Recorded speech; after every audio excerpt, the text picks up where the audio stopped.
A child is sleeping happily in their bed, dreaming of Christmas morning. What they don't hear, as they sleep, is the sound of scp-4666 slipping into their room. scp-4666 watches the child for just a moment before reaching into a giant bag. Hi, I'm Dr. Bob, and this is scp-4666, also known as the Yule Man. scp-4666 is thought to be a single humanoid entity, but one that has been alive for an incredibly long time. Those who have come into contact with scp-4666 and lived to tell the tale describe him as being very tall, between 2 and 2.3 meters. He also appears to be very old and very thin. He always appears without clothing, even when the weather is below freezing and would be much too cold for any normal human to survive. Though the true extent of his anomalous properties are still unknown, scp-4666 seems to be able to travel instantaneously to any location on Earth above the 40th line of north latitude, and may actually be able to travel anywhere on the planet. Encounters with scp-4666 have only been reported during a very specific time of year, a period of 12 nights running from the night of December 21st to the early morning hours of January 2nd. This period is known as scp-4666's active phase, and the encounters with the anomalous humanoid creature have been termed Weissnacht events. During these events, scp-4666 appears at family dwellings, all of which, so far, have a few things in common. 1. They are all isolated in rural areas. 2. They are in locations with snow that covers the area for the duration of the event. And 3. They are all home to a family with at least one child under the age of 8. In places that match all of those characteristics, Weissnacht events sometimes occur and always follow the same basic progression. During the first 7 nights, the children will report seeing a strange figure within the vicinity of the home. The entity will seem to be watching the home from a distance, such as from across a field or from the edge of a nearby forest. Some children have even reported waking up at night to find scp-4666 watching them sleep through a window. On nights 8 through 11, other family members will report hearing the entity, such as footsteps on the roof or in the attic. A bad-smelling odor will also start to be noticed in the house, but no source of the smell is ever found. These strange occurrences will often lead the family to think their house may be haunted, or that they're being terrorized by a madman. Finally, on the 12th night, one of 2 scenarios can occur.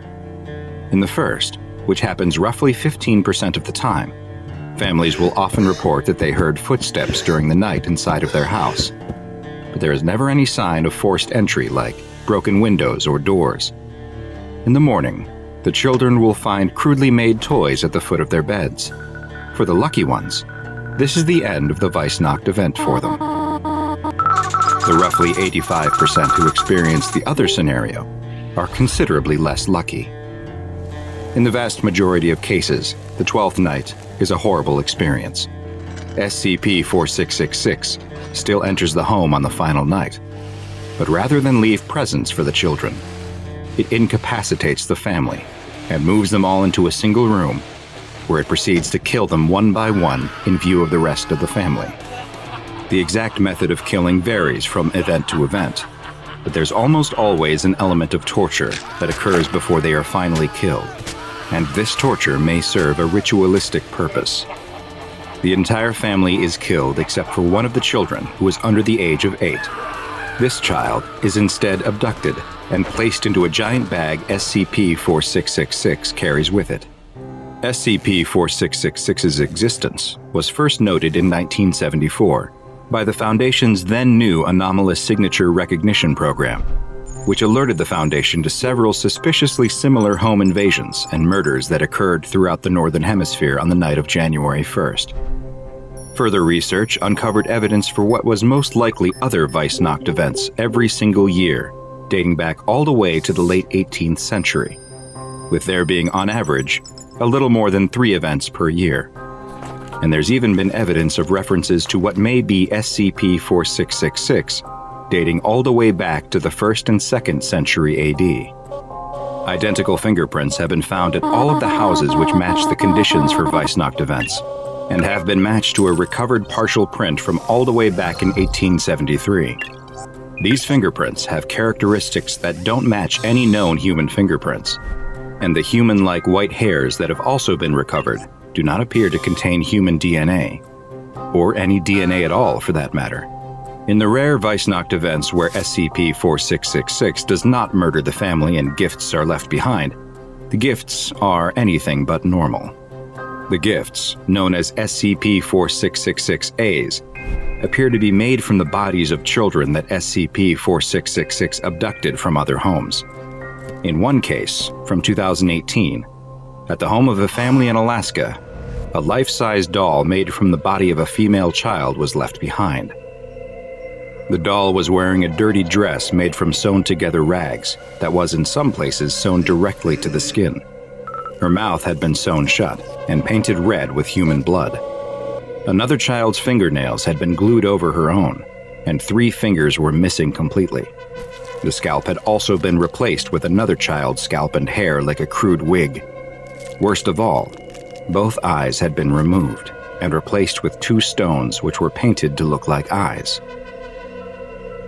But most frightening of all was that the child who had been turned into a doll was somehow still alive. Authorities took the girl to a hospital where she was able to give a brief interview. She explained that the man who abducted her had killed her parents before putting her into a giant bag where there were other children too. SCP-4666 took the children somewhere deep below the earth in a cave system full of ice and bones. There, they were forced to make crude toys until they couldn't go on any longer, at which point they became toys. The girl, now known to be Ekaterina Morozova, had been abducted 2 years previously in a known Weissnacht event. She survived for only 18 hours after being discovered. An autopsy revealed many terrible injuries, and the cause of death was found to be from severe, sustained malnourishment. SCP-4666 has been classified as Keter and is currently not contained. The Foundation monitors web traffic and law enforcement channels for any evidence of SCP-4666 activity, and especially any potential Weissnacht events, such as cases of stalking reported during the 12-night active phase or other strange phenomena at houses with young children. Should a Weissnacht event be suspected to be in progress, the nearest containment task force is dispatched to attempt to contain SCP-4666 using the standard PDP-8 humanoid first contact protocols. So far, no such containment attempt has been successful.